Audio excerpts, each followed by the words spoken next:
another mass shooting. Additional units requested, multiple victims, gunshot wounds. Police say a man fatally shot 10 people and injured at least 10 others at a ballroom dance hall during a Lunar New Year celebration. A time of a cultural celebration, and yet another community has been torn apart by senseless gun violence. Hours later, the shooter killed himself just before law enforcement closed in on him. The motive behind this massacre is still being investigated, but the tragedy is already raising fears of anti-Asian hate. Our job is to collect every shred of this awful puzzle that has been laid out by this suspect. Then that led to the question of, is it a race-motivated, like an Asian hate thing or not, which it appears the suspect is Asian, so people are going, triggering on that. And in a time when incidents of violence against Asian Americans are on the rise, the massacre has spread fear throughout the community and questions about why it happened. We don't know if this is specifically a hate crime defined by law, but who walks into a dance hall and guns down 20 people? I'm Gustavo Arellano. You're listening to The Times, essential news from the LA Times. It's Monday, January 23rd, 2023. Today, how one of California's worst mass shootings in recent memory is sparking concerns and conversations about anti-Asian hate and renewing calls for gun control. Jeong Park covers Asian American communities for the Los Angeles Times. Jeong, welcome to the Times. Thank you so much. So there's still a lot we don't know about the massacre in Monterey Park, but what do we know about Saturday's shooting so far? So much of it, as you said, is not clear at the moment. I wanted to set the background a little bit before I go into the shooting. This was happening Saturday night. I was actually there Saturday afternoon at the Lunar New Year celebration in Monterey Park. It is one of the biggest Lunar New Year celebration in Southern California and in the country. But this was the first Lunar New Year celebration that the city has had since 2020. So this was the first one in 3 years. And there was so many people. There were tens of thousands that have gathered to enjoy Chinese skewers, that's a big thing. Boba, that's another big thing. As well as buy jewelry. There were a lot of Chinese language classes. They were recruiting students there. So this was a very festive environment for businesses, many of whom have been struggling through the pandemic. The shooting happened around 10:22 p.m. on Saturday night at this dance ballroom, the Star Dance. And this shooting killed 10 people, wounded 10 others.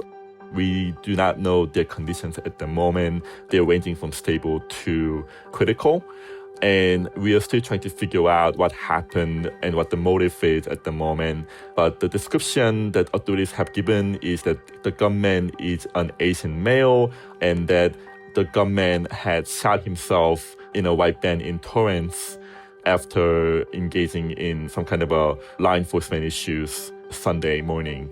And there was also another report of the gunman just a couple miles north in Alhambra at another dance ballroom that's attended by a lot of Chinese American elders.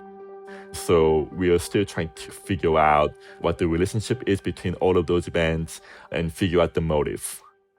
Yeah, that's one of the things that always comes up first when tragedies like this happen. Why?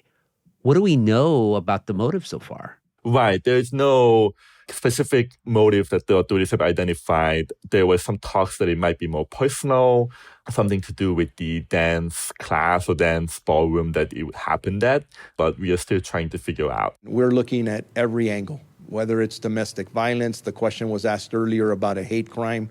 You have to leave the door open for any possibility until we understand who this suspect is, what his motives are, where he came from, what his intention was. But this happened at one of the biggest Asian American and Chinese American community in the United States. And the fact that this happened on the eve of Lunar New Year, which is the most important holiday for the API community, I think that has a lot of us, including myself, alarmed. I just can't believe it. And I feel like I don't know the city anymore because I've been here for 7 years almost. The first reaction that I had thought about and that I had heard from several folks is that this could have been an anti-Asian hate, and this was something that was targeted at Asian Americans. You know, I pay visits to all the stores over here, all the restaurants, and that place is a Chinese herb store. I used to go there all the time. I just can't believe it. I'm really scared, yeah. I covered a similar shooting in Laguna Woods in May, where there was a lot of speculation about a shooting of church elders who are Taiwanese Americans. So far, authorities have said that they are still looking into it, that they do not know if it's motivated by hate. So we will see. But I think there is a lot of concerns. I was out there, right after that it happened. So there were still a lot of questions to be answered. And I've talked with several folks who were just concerned about, their relatives and their friends. I talked to one person who had come all the way from Woodland Hills to check in on his family and friends in Monterey Park. He said there's about a dozen who live in the area. And that's the case for a lot of the folks that, you may not live in Monterey Park, but you know somebody in Monterey Park or you know business in Monterey Park. And I think there's a lot of concern that people have because of that, because of what Monterey Park means to the community. Monterey Park was like a big pillar of our community as Chinese immigrants. So reading about it this morning was really hard. Jeong, explain a little bit more about Monterey Park. Like, why does it have this significance in the Asian American community in the United States? It's the place that a lot of Chinese, Taiwan, and people from Hong Kong come to start their American life here. This originates back to the mid-70s, where a developer started marketing Monterey Park as Chinese Beverly Hills. It was seen as a place that people from Chinatown in LA could go to get a house there to have a little bit more space, because Chinatown by then was getting really crowded. So since then, Monterey Park became this hub, this symbol for the Chinese American community here in the United States and in LA. Now it's 65% Asian American, and 4 out of the 5 members of the city council are Asian American. And from the mall at Atlantic Times Square, which has a lot of hip boba shops, to the Garvey Boulevard, the downtown Monterey Park, where there's tons of mom and pop stores and restaurants that you go. I mean, I go there to see my friend at least once a week to get a boba. Half and half is my favorite. So even though a lot of people moved out of Monterey Park, they go to Hacienda Heights, Alhambra, San Marino, those wealthier neighborhoods. They all come back to Monterey Park. And this is especially the case for first-generation immigrants, the elders who grew up in Monterey Park. They still see that as their second home. So in all that, I think that just really speaks to the importance and significance of Monterey Park as a place for Asian American community. How are lawmakers so far responding to the tragedy? The Representative Judy Chu of Monterey Park, she was the first Chinese American female in Congress. She started her political career in Monterey Park as a councilwoman, and Representative Chu added that, regardless of the motive, that you can barely keep count of these mass shootings and something has to be done. This tore a hole through all of our hearts. Bass has also expressed similar concerns. Of note, LA actually borders Monterey Park on the east side. Mayor Karen Bass said the reports coming out of Monterey Park are absolutely devastating. Families deserve to celebrate the holidays in peace. Mass shootings and gun violence are a plague on our communities. And the statement was just released from President Joe Biden, saying, Jill and I are thinking of those killed and injured in last night's deadly mass shooting in Monterey Park. While there is still much we don't know about the motive, we know that families are grieving tonight. So those are kind of the statements that we're hearing from officials right now. More after the break.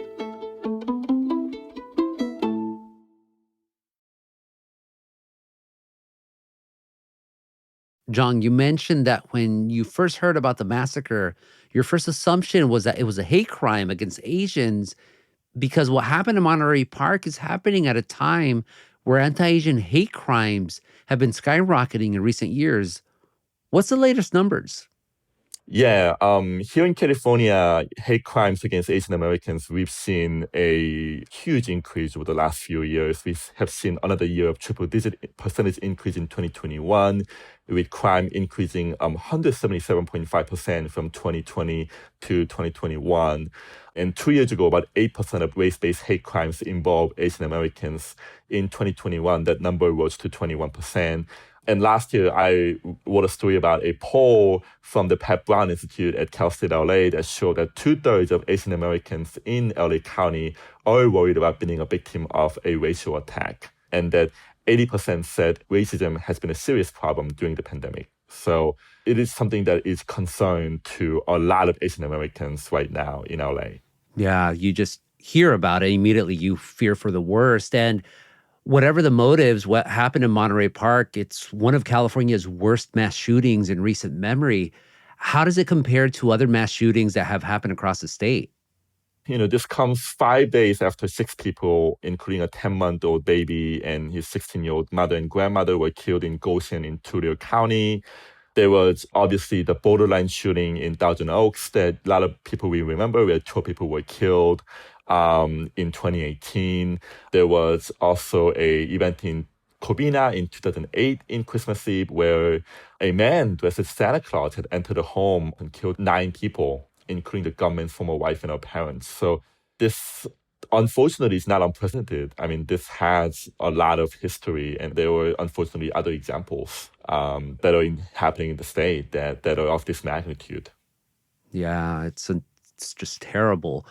Whenever mass shootings happen, people start asking for more gun control. Other people say that seizing guns is not the way to stop these massacres. But recent polls do show that most Americans say they want stricter gun laws.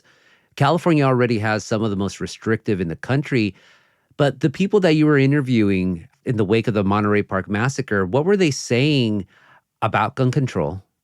I did talk to the restaurant owner across the street from where this happened, and he said, the 3 people had run into the store telling him to lock the door, and there's some guy with a semi-automatic weapon who was out there. And the restaurant owner had told me that, it seemed crazy to him, he's a Korean American, just like me, that there could have been a machine gun and a guy with a machine gun roaming the streets. Having said that, I haven't heard a lot about specific gun policy or gun law or how things should change. I know that folks have been bringing it up on social media. I did see that the LA Rams had tweeted something about texting and supporting every town for gun safety and texting to support more gun control. But I think, it's something that we'll see in the ensuing debate that happens after every mass shooting. It feels the same, right? I covered a similar mass shooting last year in Laguna Woods, and the same thing happened and not much changed. And I'm afraid that that's going to be the case this time as well. I think that's the frustrating part of it, all of this. It's that as I am covering it, I'm anticipating the next. And I think that's the most depressing part of it all. It just shows you how American this whole problem is, really. More after the break.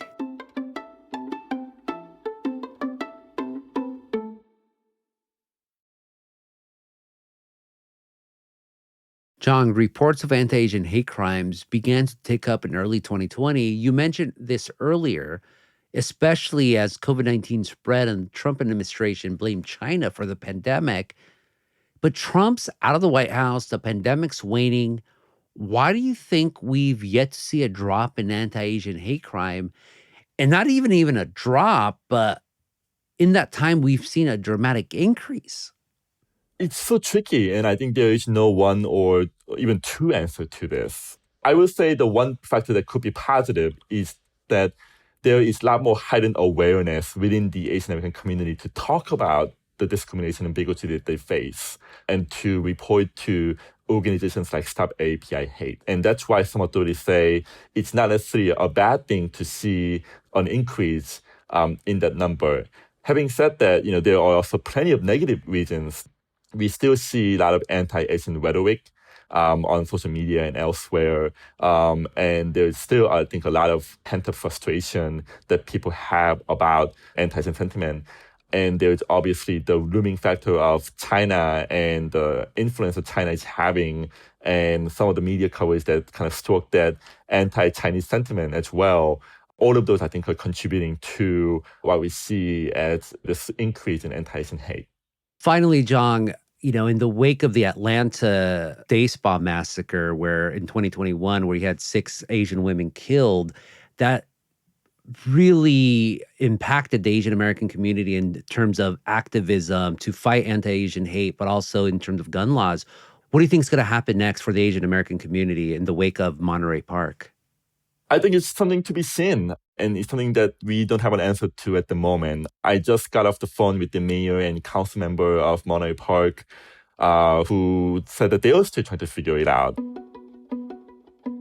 But obviously, I think there will be a lot of discussion about public safety in context of anti-Asian hate and in outside of that. SGB has been having a lot of conversation in the last few years about police force, public safety, and what is the right way to provide public safety to the community, especially in a community that has a lot of population of Asian American and minority population. So we will see. Time will tell. Jeong, thank you so much for this conversation. Thank you so much.